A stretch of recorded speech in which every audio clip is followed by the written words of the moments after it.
Sandy gave me too much credit for developing all of this job guarantee stuff, so I have to make it very clear that I was not. I mean, the job guarantee literature, the idea of the employer of last resort, which is what Minsky and others have called it in the past, is not new in the history of economic thought. The earliest people who really started to worry about involuntary unemployment, it started at the beginning of the Industrial Revolution. David Ricardo, when he wrote the third edition of his Principles of Political Economy, very easy name to remember because they all wrote Principles of Political Economy, he made sure to add a final chapter, chapter 35, I think, in which he started to describe the effects of the Industrial Revolution. Machines replacing people. Sounds familiar? The robots are coming. He saw it coming too. And he started worrying about involuntary unemployment as one of the major issues that capitalism will have to deal with. Unfortunately, the rest of the economics discipline doesn't read the third edition, even less the last chapter, but focuses on the other side of Ricardo. So had he lived long enough to live with Marx, maybe, he would probably be closer to Marx than free market, economics type of textbooks. So after Ricardo, and he talked about the idea of finding employment, finding useful employment to eliminate involuntary unemployment because of the negative social costs of unemployment and the negative psychological and public health costs of unemployment, in addition to the wasted potential, economic output potential. So the idea is not new. In the United States, Hyman Minsky made the idea popular, at least tried to make it popular in the economics literature, by arguing that the war on poverty in the United States was actually a war on the poor. It wasn't a war on poverty. It wasn't addressing the root causes of poverty and all the negative social effects of poverty. So in that context, he wanted to introduce the job guarantee or the employer of last resort as a way of addressing the root causes of poverty. And then, of course, there's Randy Ray and Bill Mitchell and Stephanie Kelton and the entire, MMT generation that came, way before me. My interest in this and the job guarantee started in grad school. I was a student with Randy Ray and Matt Forstater, and Stephanie was there, and spent a summer or a winter, I guess, with Bill Mitchell.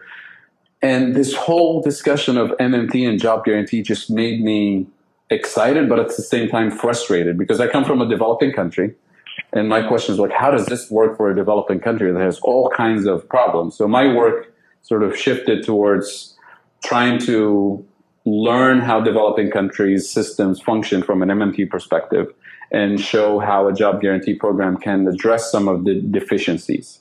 But I'm not going to bother you with developing countries today. I'm going to try to focus as much as possible on countries that have full financial sovereignty, and the UK in particular. So here are the main things that all progressives and even some conservatives want to achieve. We want decent jobs with living wages and benefits, high quality education, high quality healthcare, environmental, green infrastructure, efficient public transportation systems. All of these things are sort of what we aspire to achieve in any decent society. And then we're told, it's too bad, we can't afford it. How do we pay for this stuff? We're told that, governments are broke, we're running out of cash. President Obama famously said, we don't have dollars, we run out of dollars. We can't afford all of these things. He ran on a campaign saying, yes, we can. And then as soon as he got in office, he said, no, we can't. We ran out of dollars. I checked. We don't have cash. Which is really sad for his presidency. We're told that the rich will never agree to pay higher taxes because we're taught that, governments need to raise tax revenues in order to spend, right? This is the sound finance principles. And then we're told that if the government starts spending, it was going to cause inflation, hyperinflation, and that's even more destructive than anything. But then we have the idea of MMT, modern monetary theory, which is a label that none of us created, I guess. The MMT hashtag took off when some blogger made it popular, so now we're stuck with the term. I don't like the T part of the MMT. because it's, as you'll see in a few minutes, it's really a descriptive framework. I'd rather call it MMD, as in description, or modern money system, or modern money analysis. The modern money part is also, coming from a developing country in a post-colonial context. The concept of modernity is not a very comfortable concept to begin with. So I have issues with the title. I have no problems with the analysis. But the reference to modern money comes from Keynes, essentially referring to a modern monetary system as in the last 3,000 or 4,000 years, right? Not as in modern, as in after the Enlightenment. So I'm comfortable with the term coming from that context. So what is the idea behind modern money theory? It's really the idea of some governments having full monetary sovereignty or full financial sovereignty. So if I say full financial sovereignty or full monetary sovereignty, this is what I mean. These 4 bullet points. It's a country that issues its own currency, like in the UK, the British pound, in the US, the US dollar. That's easy. Any country can do that, right? Second, it's a country that collects taxes in that same currency. So in the sovereign currency of the state. So in the UK, I don't think you can pay your taxes in anything other than British pounds. In the US, you can't pay with Canadian dollars. It has to be US dollars. And so the second point is also easy. Any government can do this. Developing countries, most countries can do this. Some countries decided not to print their own currency at all, right? Like the Eurozone countries or Ecuador, countries that completely dollarize. But those are exceptions. The third and fourth points on the list here are extremely important, especially for developing countries. So the third point is that a country never issues bonds, or gilts, I guess you say here, that are denominated in a foreign currency. In other words, the national government doesn't borrow and promise to pay back in a foreign currency. Because a foreign currency, you can't print it, you have to earn it. And the only way to earn it is through a trade surplus or through some other mechanism, foreign direct investment, tourism, somehow generating a surplus through international trade.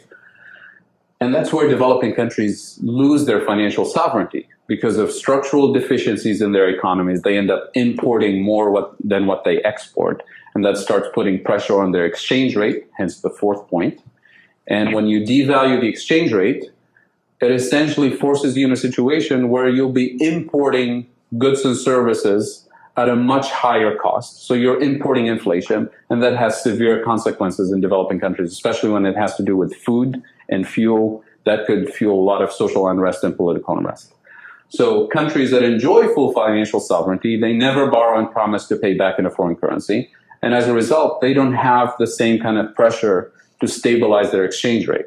So if you use a flexible exchange rate regime, then you have full financial sovereignty, which means you can manage your finances in a very different way than I manage my personal finances, or a company manages its own personal finances, or a local municipality or a state manages their own finances. So the third point, which deals with the national debt.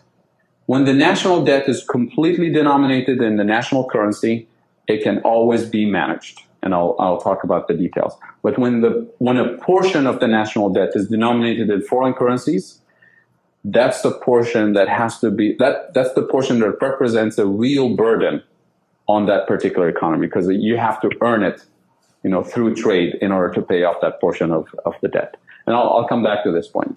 So the main distinction that we want to keep in mind, if you want to introduce MMT to your friends, this is the part that you really need to stress. The distinction between the issuer of the currency, which is the UK government in this case, versus the users of the currency, which would be everybody else, individual households, companies, NGOs, foreign entities, they're users of the British pound. So distinguish between the issuer and the user. The issuer of the currency is the government that has full financial sovereignty, will operate in a completely different financial space in terms of principles from the rest of us. Because the rest of us, we have to earn income first, then spend it. Whereas the issuer of the currency spends the currency into existence. There is no way anybody in this room would have British pounds in their pockets unless it has been spent into existence first by the legal issuer of the currency. So the sequence of events that we usually think of when we think of finances are actually turned around now. Because we usually think from an individual perspective, we say, well, first I have to work hard, earn an income, then I can spend it.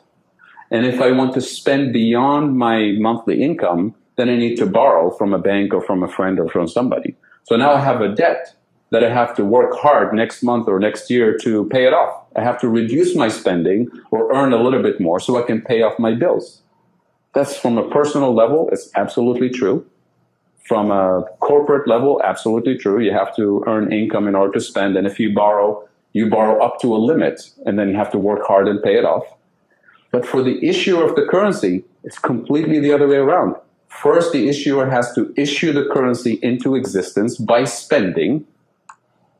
And then the taxing part comes later, right? So how can you tax the population without the money being already in circulation, right?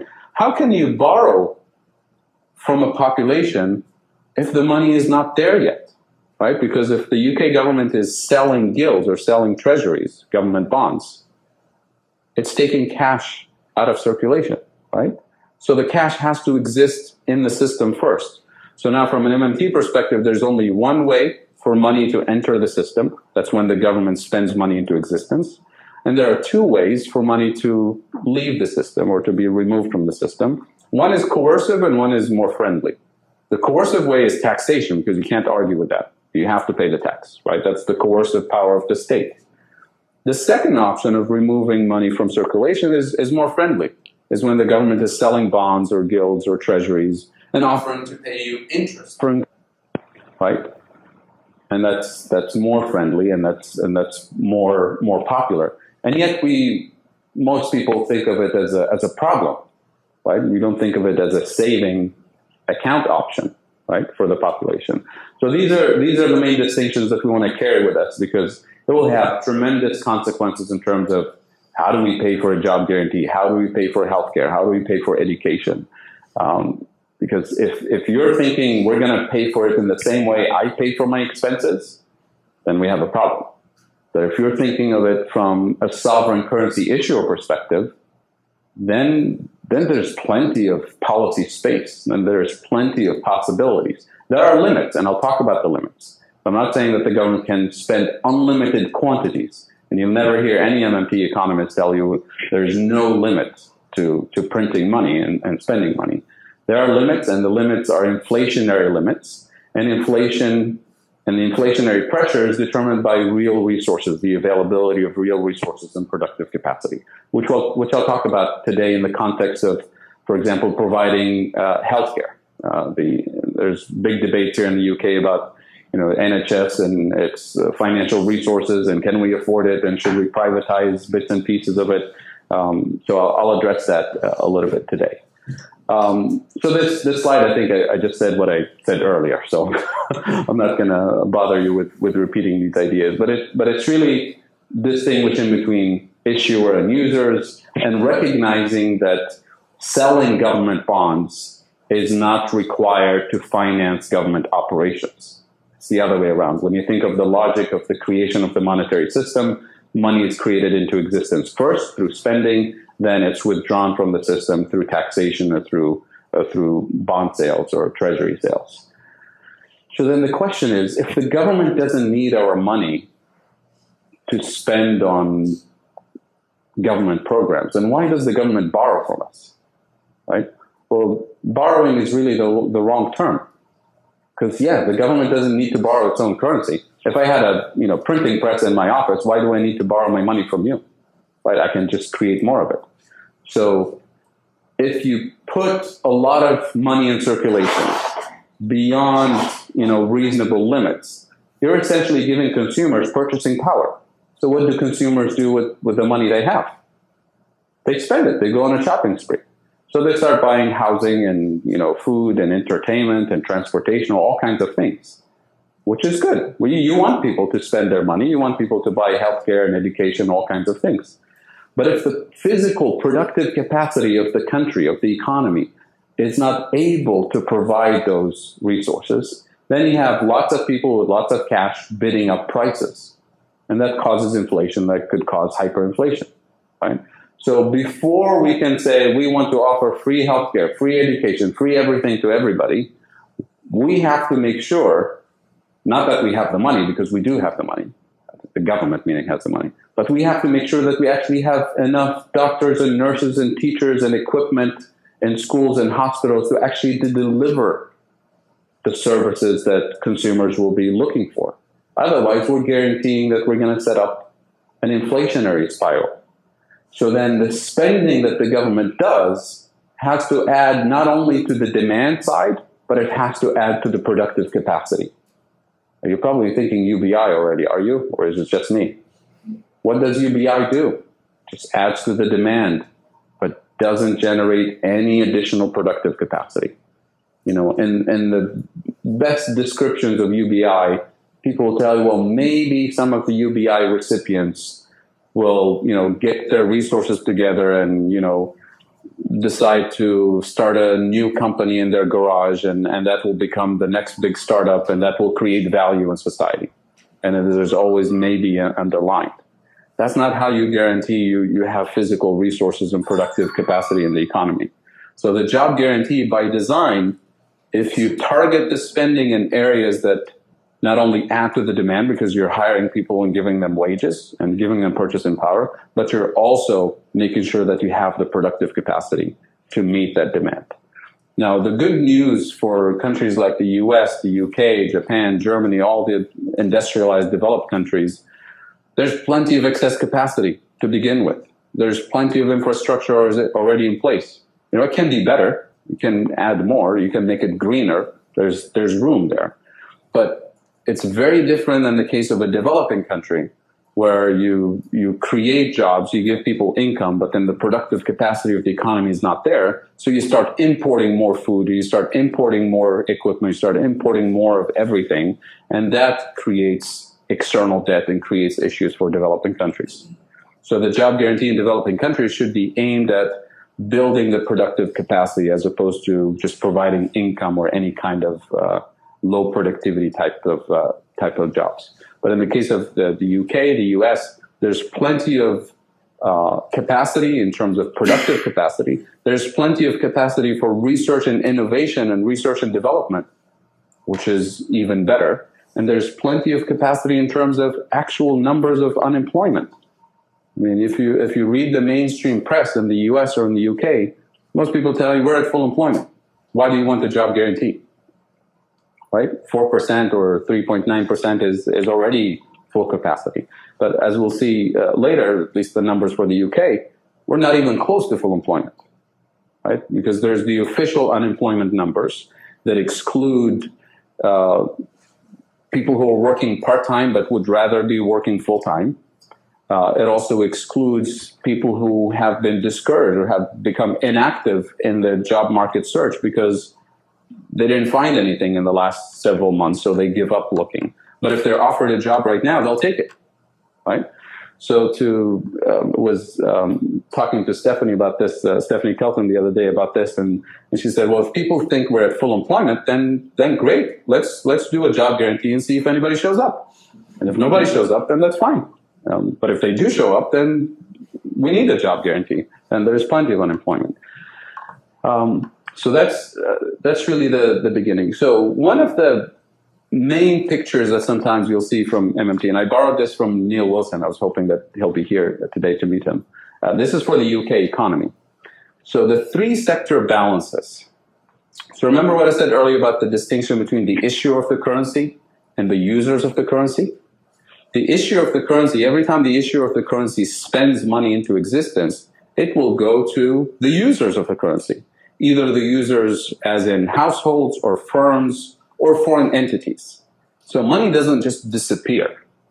So the three sector balances shows us that the balance of the government budget is by definition, and this is not by theory, this is not accounting truth, accounting identity. The balance of the government budget is by definition equal to the non-government sector balance. Non-government sector meaning private sector and foreign sector, right? There is no alien sector beyond that, right?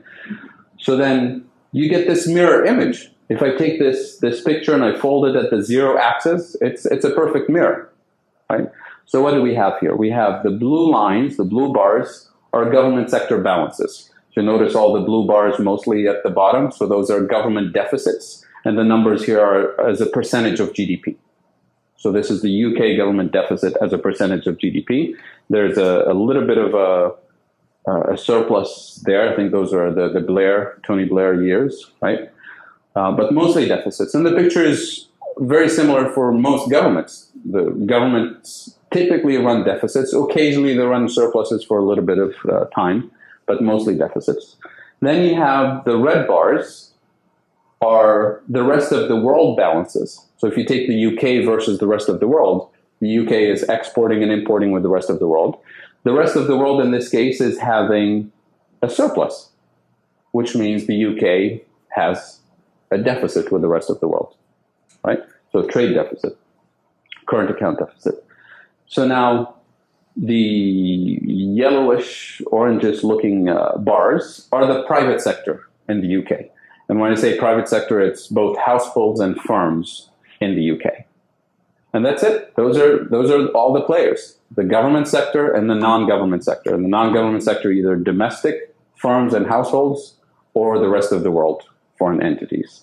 And it always adds up to zero. So the balance of the government budget plus the balance of the foreign sector plus the balance of the private sector always adds up to zero. This is really if you wanted the equation to remember, this is it. And this is true for any country, anywhere in the world, any year. And there's no disagreement here because this is just accounting. This is just raw data, right? So there's no theory about it. What we see here in the case of the UK, for example, in recent years, notice what's happening to the private sector, the yellow or orange looking bars. They're in deficit. And it's driven primarily by household debt in the UK. Now, if you were running for office, prime minister, right? And you campaign and you tell your voters, vote for me, I know how to get rid of the national debt, and I'll reduce the deficit, and I'll make sure that government is disciplined in its spending and not wasteful and all of those good things. And they usually tell you because that's how you manage your finances responsibly. You know, responsible individuals balance their books and pay their bills and never go into unlimited debt, right? Act responsibly. And that's what you teach your children, to be responsible with your finances. They say, I'll do the same when I become prime minister or president or senator or whatever. And if you use this picture and use the MMT analysis and translate what they just said, using this information, they're saying, vote for me, I'll make sure the government has a surplus, and I'll make sure you are in debt. Nobody will vote for them if they say it this way. But that's exactly what they're saying, because there's this illusion that a lot of people have that somehow both the government can be in surplus and the private sector can be in surplus and everybody can be in surplus. It doesn't add up, right? Unless we're trading with a different planet and somehow that other planet has a deficit or something like that. But this is it. This is the data. So if you want to force that blue bar into the positive territory and have the government run a surplus, something has to give in. Either the red bars have to turn negative, and I don't think it has happened anytime in recent history, so it's not going to happen the next year. Or the most likely scenario, those orange bars will get bigger and bigger to offset the blue bars going to the positive territory. Is this making sense?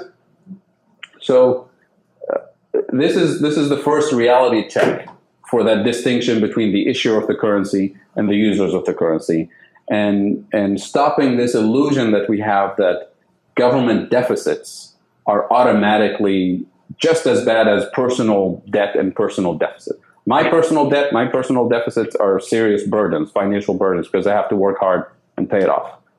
Government debt is not the same thing. We shouldn't even be calling it government debt, right? because it's the issue of the currency. Now, this is the national debt for the UK. You'll see a lot of scary commentaries about this, that we're going broke, that we can't afford it. But again, what is the national debt? It's the sum total of all the treasuries or all the gilts that have been issued by the UK government, promising to pay back at some point in the future in 10 years, 20 years, or whatever. And those are financial assets held by the private sector. And some of it is held by foreign entities, but mostly the private sector. We were talking earlier about the importance of U.S. treasuries, the importance of gilts and government bonds, safe financial assets, AAA rated safe assets. If you're in financial markets, you want to have safe assets in your portfolio so you can leverage other riskier assets, so you can use them to move further away from that risk-free asset. But you do need these assets as an anchor for the system. And what we've noticed over the last 3 or 4 decades is that the number of safe assets, U.S. treasuries, gilts, and Japanese bonds, relative to the size of financial innovations, the financial instrument, has stayed relatively small. So you have a small anchor supporting a much, much larger global financial system with riskier and riskier and riskier assets. And that's creating a lot of instability at the global level. So what we need is expanding the portfolio of safe assets that can only come from sovereign nations like the UK, like the US, like Japan, to provide financial investors and portfolio managers a safe anchor for the system. Otherwise, when they can't find a safe anchor, they go to the next best thing, which is a AAA-rated mortgage-backed security-looking type of thing. And we know what happens with those things that look like AAA-rated, guaranteed by the government, but they're not the same. Or guaranteed by AIG, the largest insurance company in the world. Who would think that the largest company in the world would go bankrupt? And yet we think that a financially sovereign government that issues its own currency can go bankrupt, but we can't think of AIG going bankrupt. Right? So these are kind of the myths that we have to deal with. So the idea of the job guarantee. So if the government can afford to buy anything that's available for sale in its own currency, then it can buy the services of the unemployed, those who are unemployed involuntarily. Right? We're not talking about hiring workers away from existing companies. We're saying the private sector, you try to hire whoever you need based on your research, based on your skill needs, and based on the needs of those companies. The nonprofit sector will also hire whatever it needs. The mainline government sector also hires whatever it needs. And then there is a pool of people remaining unemployed despite trying and trying and trying. The job guarantee will act as the employer of last resort for those who are ready, willing, and able to work, but can't find work in the mainline government sector, the private sector, or the nonprofit sector, and any of these options. The important thing to keep in mind about the job guarantee, and Bill Mitchell and Minsky have brought this very important metaphor to explaining the job guarantee, which is the buffer stock mechanism. So let me explain what a buffer stock, and then we'll realize why a job guarantee is absolutely necessary, and why it's not new, and why we know how to manage it, because most countries have experimented with this in one way or another. So a buffer stock mechanism is usually a reference to commodities markets. So let's say you're in the United States and you're producing a lot of corn, a surplus of corn that can flood the entire world. You start, begging farmers to slow down. You pay them to slow down production. But it's a very productive industry. So what happens if farmers produce a massive surplus of corn? What happens to the price? It goes down. It can go to zero. It can destroy the industry, right? So what the government does is it buys the surplus of corn and stores it away. And there's buffer stocks for corn and wheat and coffee and all kinds of commodities that are produced in large surplus around the world. So you buy enough corn until the supply and demand for corn stabilize at a price that's reasonably profitable for farmers so that they can stay in business. So what do you do with the corn? You store it away. It's non-perishable. You give some of it away to countries that experience natural disasters. You give away to countries that experience famines and wars and things like that. And there's plenty surplus. The idea of the buffer stock is stabilizing the price when there's a surplus. But also, a few years down the road, if there's a crop failure, if there's a fire, if there's a natural disaster that destroys output for that particular year, normally without the buffer stock, production would be very low, demand is still high, so the price will go up to a level that's unaffordable for consumers. And that could create food price inflation. And that's when the buffer stock kicks in. So then the government steps in and acts as a seller of last resort, and to sell enough of that amount that was stored away until the price of corn is cheap enough for consumers to afford it, but also high enough for producers to continue producing. And that's how a buffer stock works, right? It fluctuates so that you're constantly allowing prices to fluctuate within a reasonable limit. We don't allow the price of corn to go to zero in a buffer stock. Number two, a buffer stock only works if it's permanent. You can't do a buffer stock mechanism and expect it to work if it's only used 3 months out of the year or every other year. It has to be a permanent program so that you're constantly monitoring the volume of output and monitoring the prices. If you don't have the buffer stock, you can't control prices when you have these shocks. So we have a buffer stock for all of these commodities because we believe that stabilizing the prices of these commodities is extremely important for stabilizing the economy, for protecting, the economy. Let me ask you this. What is the minimum wage in the UK? Anybody know? That's, yes, 7, 8. That's for people working. What's the minimum wage for people who are unemployed? Zero. I'm sorry? Will they expect to live on £75 a week? Something like that, right? But in most other countries where there is no, welfare system or very limited welfare system, the minimum wage is zero. That's the effective minimum wage in most countries. So we don't allow the price of corn and wheat and coffee and all of these things to go to zero, and yet we allow the price for labor to go to zero. And we don't have a buffer stock mechanism to stabilize the price of labor. And I mean, as Bill Mitchell says, if corn is unemployed, it doesn't have problems, right? It doesn't have depression or commit suicide or domestic violence, all kinds of negative. There's tons of studies in the social sciences linking high levels of unemployment with all kinds of issues, public health issues, crime, domestic violence. So that you start adding up the costs, the social cost and the monetary cost of having to deal with these social issues. Now, we're not saying that if you eliminate unemployment, all of these problems will go away, but quite a bit of those problems will be tamed and diminished significantly, right? So that's really, to me, that's a big motivation behind a job guarantee program, that it's socially necessary, it's ethically necessary, and it's economically necessary too. Because we implement the exact same mechanism for other economic variables in the system. When the stock market goes through, a bubble, central banks intervene to tame the bubble, right? At least they try. When the stock market goes through a crash, central banks intervene to prevent prices of those assets from going to zero. That's a buffer stock of some sort, too. And I mean, believe me, having a buffer stock for labor is way more important than having a buffer stock for corn or coffee or any other commodity for a variety of reasons. So what I'm suggesting here is that we have the tools. We know that if anything, it's the most valuable buffer stock mechanism for society. We have plenty of things that need to be done, despite the fact that some people say, well, what are these people going to do?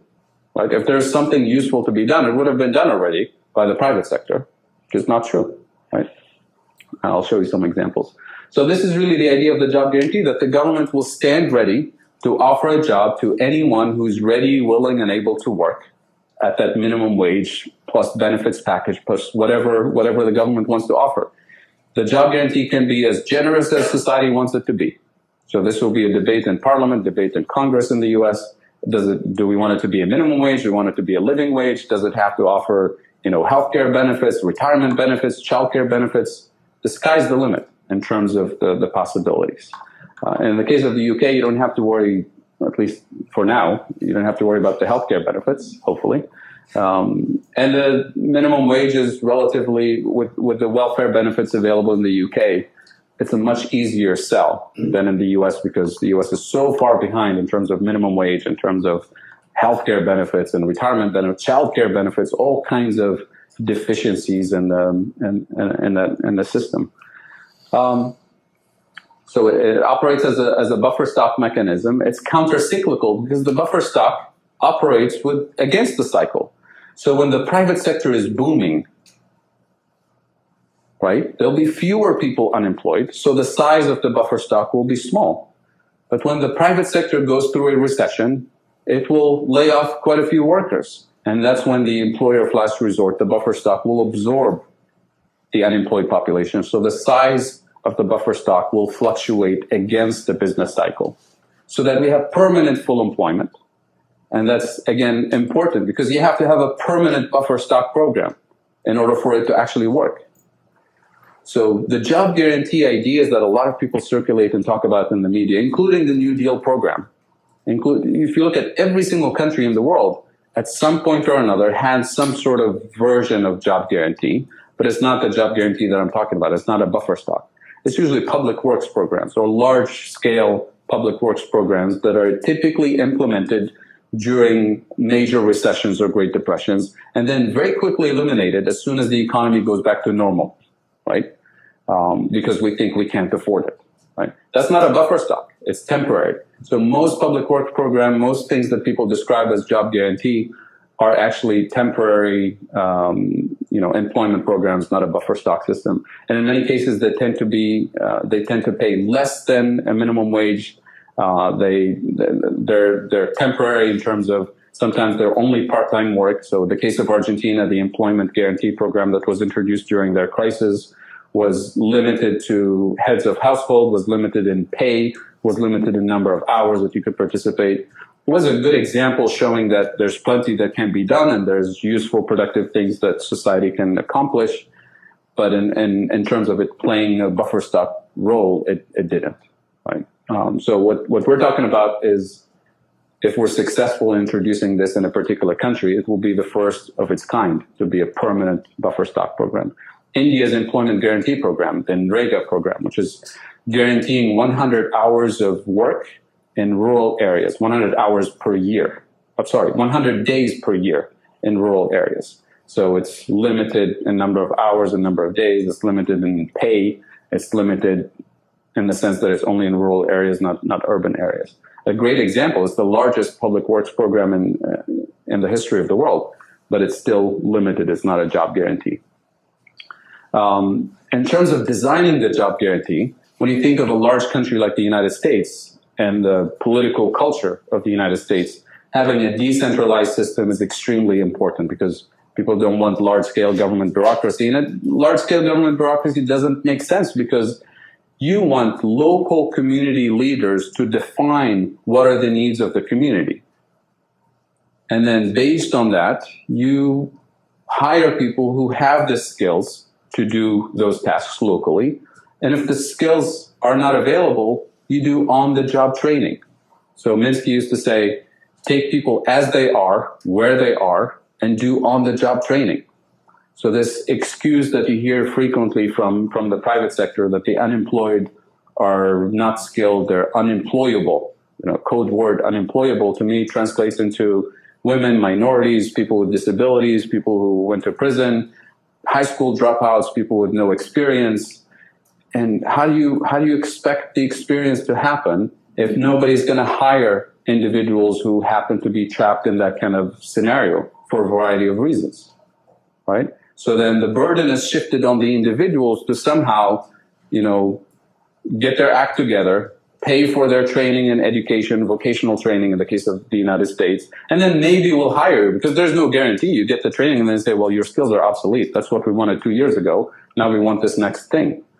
So you're constantly not able to, make it into the formal, and capitalism doesn't generate enough jobs for everyone, right? We've known this from the beginning. So this is just an excuse. And I'm a teacher, I'm an educator, so I'm all for education and skills, but it's not sufficient. Skills and education is a necessary condition, but it's not sufficient for finding employment. And we want to lift everybody in the system in terms of skills and education and experiences, but without having a job guarantee, we're condemning a portion of the population to permanent unemployment, and with all the negative effects that go with it.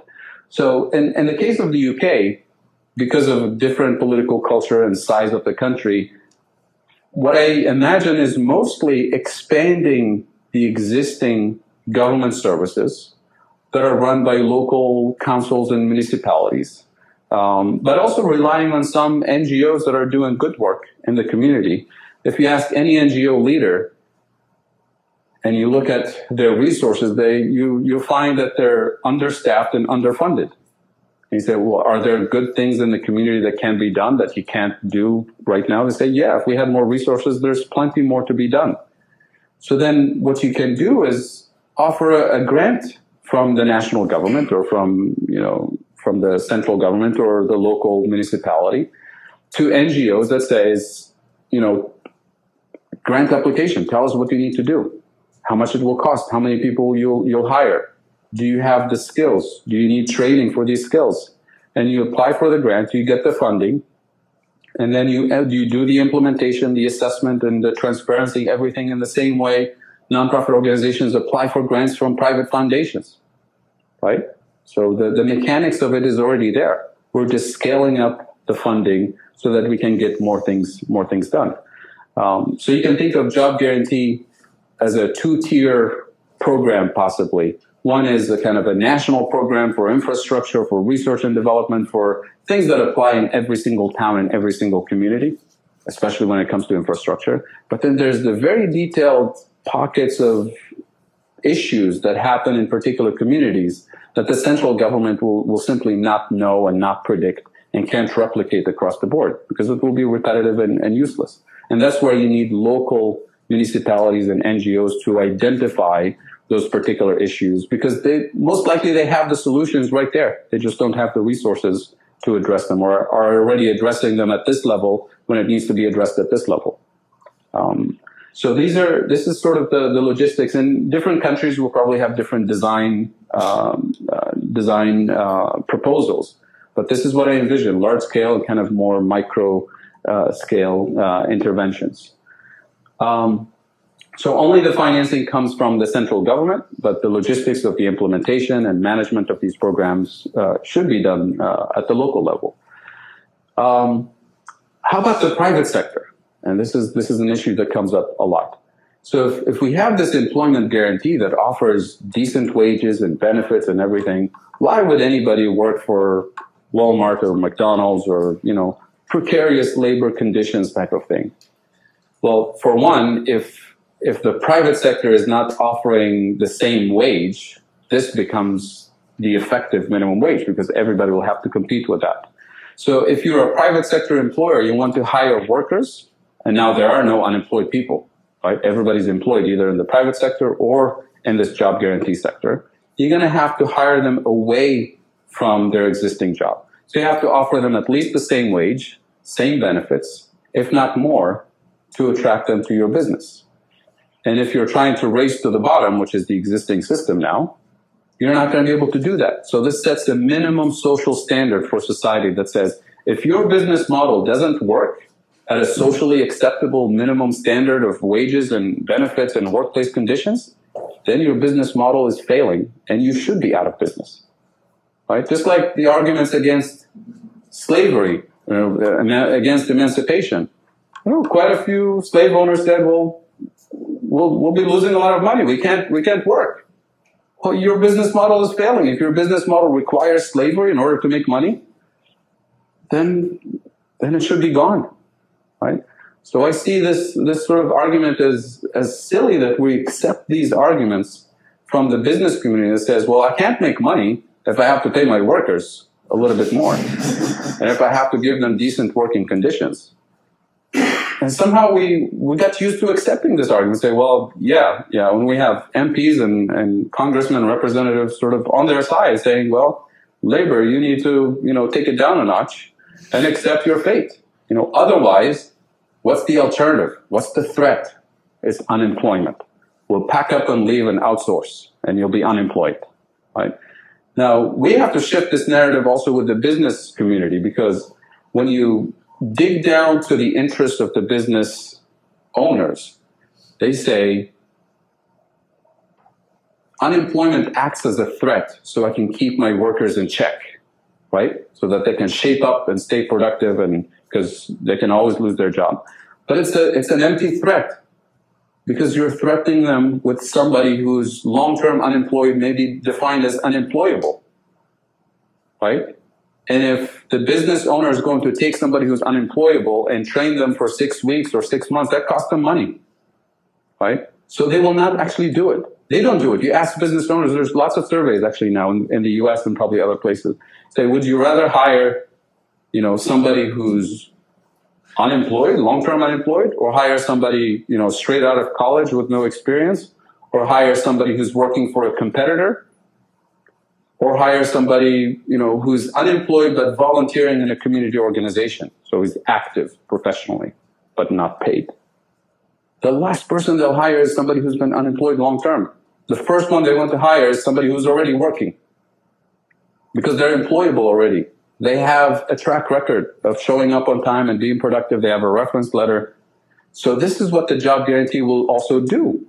It will provide a pool of employable workers, not unemployable. Which one is more of a threat to me as a worker? Somebody who's unemployable or somebody who's actually working in a job guarantee program, has a proven track record of showing up on time and learning skills and keeping up their professional skills? From a business perspective, you're providing me with a pool of ready-to-go workers that I don't have to train as much, that I don't have to, verify and check as much. You're providing me with a ready-to-go pool of labor, right?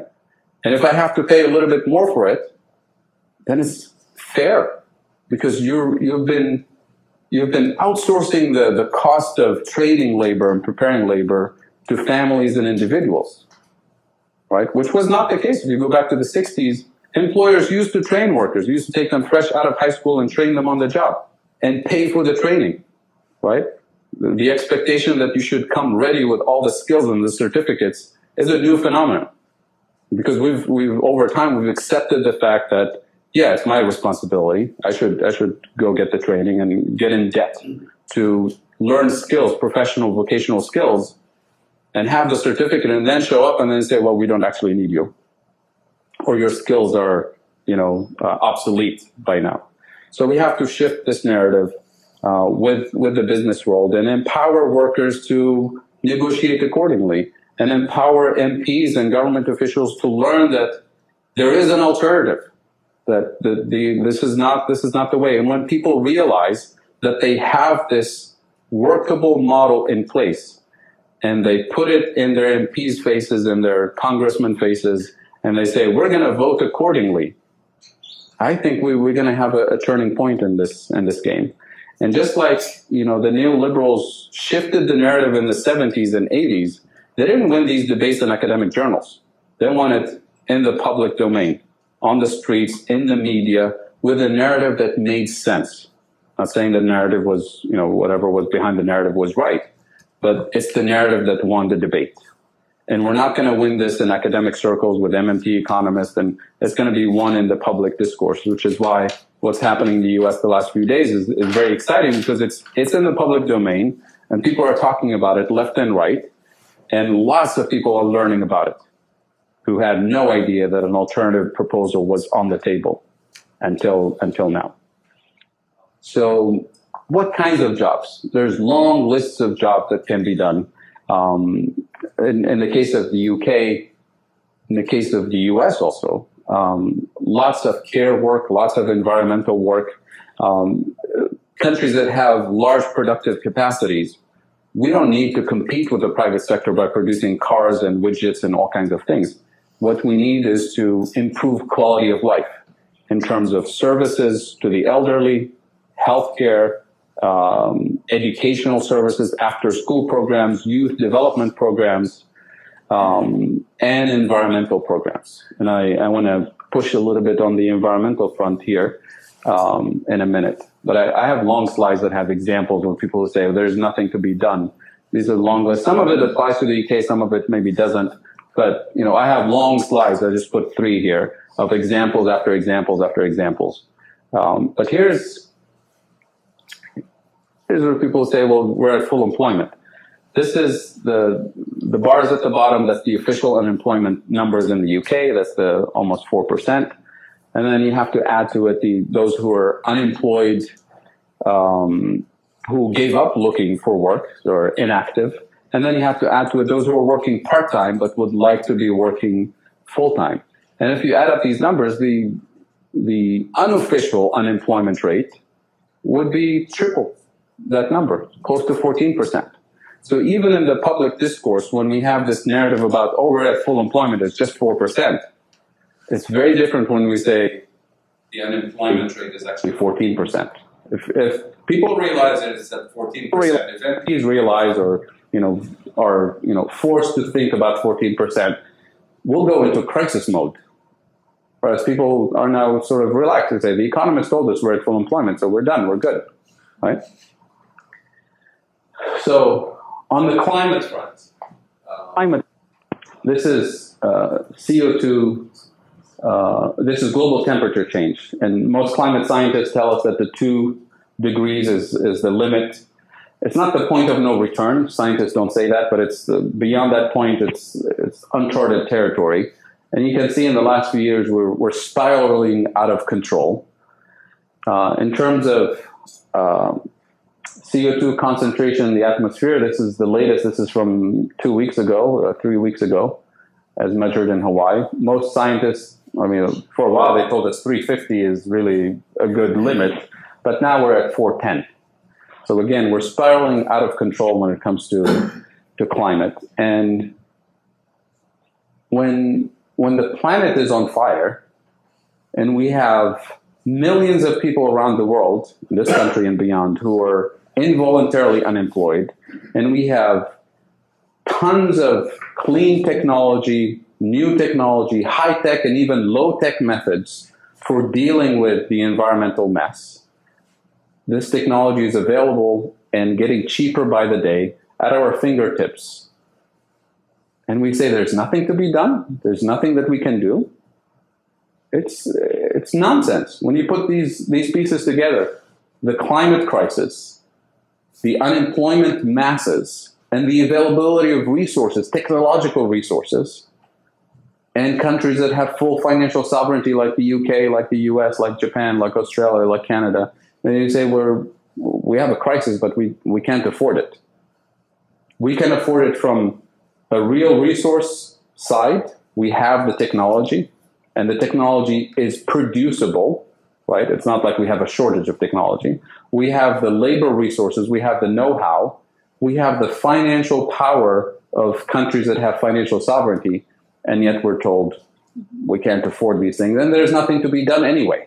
Right? That's what some people are trying to convince us, that there's nothing we can do. So to conclude, the unemployment is a very costly feature of capitalism. It breeds so many social and economic problems. The situation calls for urgent action and bold action. And the current policies, even in times of high levels of official unemployment, the policies that we use are very weak. They're expensive financially, but at least if they work, we would say, okay, fine. They don't even work. We don't even get to full employment, not even close to full employment. So the job guarantee is a necessity, and I believe that economic justice via a job guarantee, living wage jobs program is possible, desirable, and affordable. And the idea that we have no solutions is just unacceptable when we have the tools at our disposal. And I'll stop here and take questions. Thank you.